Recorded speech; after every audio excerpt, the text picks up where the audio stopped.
नमस्कार बच्चों। हम D.Ed सेकेंड ईयर इंग्लिश के अंदर फर्स्ट यूनिट पर बात कर रहे थे और हमने यंग लर्नर की जो विशेषताएं थी वो कर ली थी। इसके अलावा हम नोम चॉम्स्की की LAD थ्योरी और विगोस्की का ZPD सिद्धांत भी कर चुके हैं। एक और महत्वपूर्ण लिंग्विस्ट है, भाषाविद है, जिनका नाम है जिसके बारे में हम आज बात करेंगे। उनका नाम है स्टीफन क्रैसन। तो स्टीफन क्रैसन एक बहुत महत्वपूर्ण भाषाविद हुए हैं, अमेरिका के भाषाविद थे। तो ये भी आपके सिलेबस के अंदर है।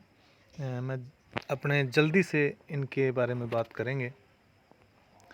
स्टीफन क्रैसन का जो भाषा सीखने का सिद्धांत है वो याद रखना है अपने को। उनका भाषा सीखने का सिद्धांत सेकंड लैंग्वेज एक्विजिशन थ्योरी कहलाता है। Second language acquisition theory. पहले हम थोड़ा सा इनका परिचय देख लें। तो Stephen Krashen was a famous linguist. ये बहुत ही प्रसिद्ध भाषाविद थे। लगभग जितने भी आपके फर्स्ट यूनिट के अंदर विचारक हैं वो सारे के सारे भाषाविद थे। तो ये लाइन आपको हर जगह ऐड कर देनी है। स्टीफन क्रैसन की जगह आप नाम कोई दूसरा रख सकते हैं, पियाजे रख सकते हैं, ब्रूनर रख सकते हैं। उसके बाद में ही was born in California America in 1941। 1941 में अमेरिका में इनका जन्म हुआ था, कैलिफोर्निया में।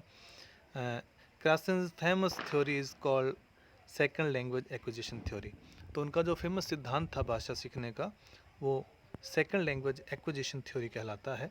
और इस सिद्धांत के अंतर्गत उन्होंने 5 हाइपोथेसिस यानी परिकल्पनाएं बताई हैं।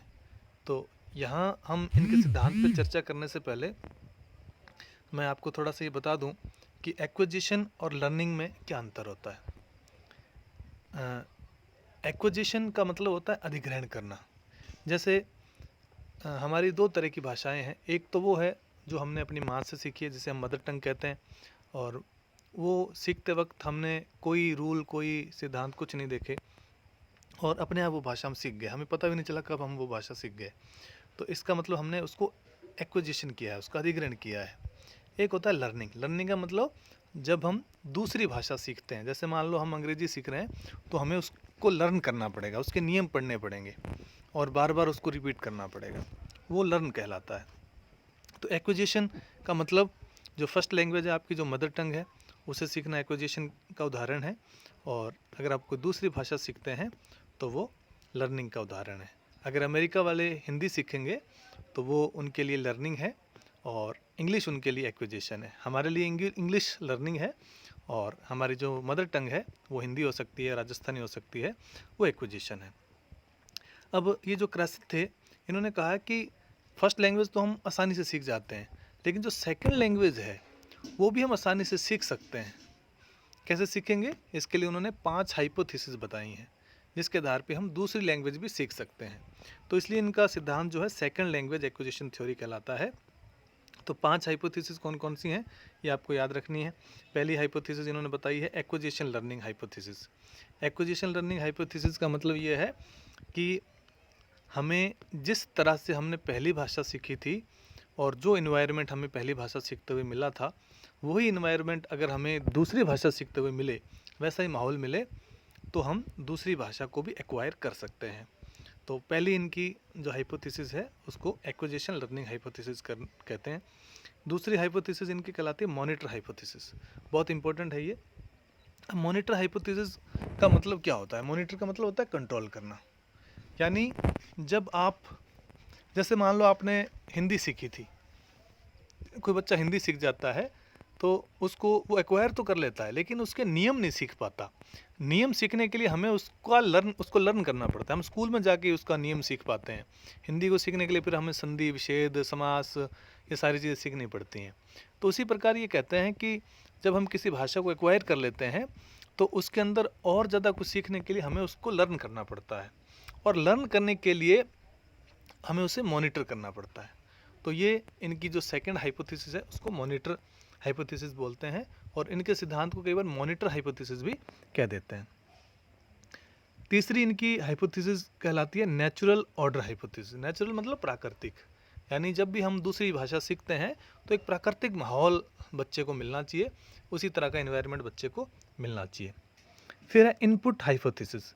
तो इनपुट का मतलब होता है किसी को कुछ देना।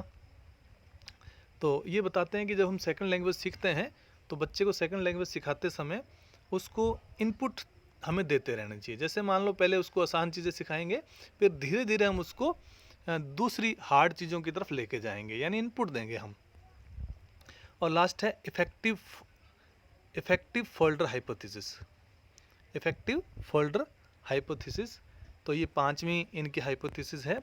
तो ये कहते हैं कि भाषा सीखने के लिए बच्चे का जो मनोबल है वो ऊंचा होना चाहिए, और जो एंजाइटी है यानी जो चिंता है वो कम होनी चाहिए।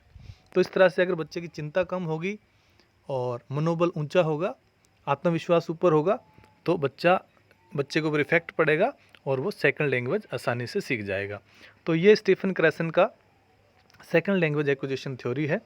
किसी भी सिद्धांत को अगर आप लिखें या किसी भी विचार के बारे में लिखें तो सबसे पहले हमें ये चीज़ लिखनी है कि उसने कौन सा सिद्धांत दिया, वो एक भाषाविद थे, साइकोलॉजिस्ट थे, या वो दार्शनिक थे, या फिर उनका जन्म कहाँ हुआ।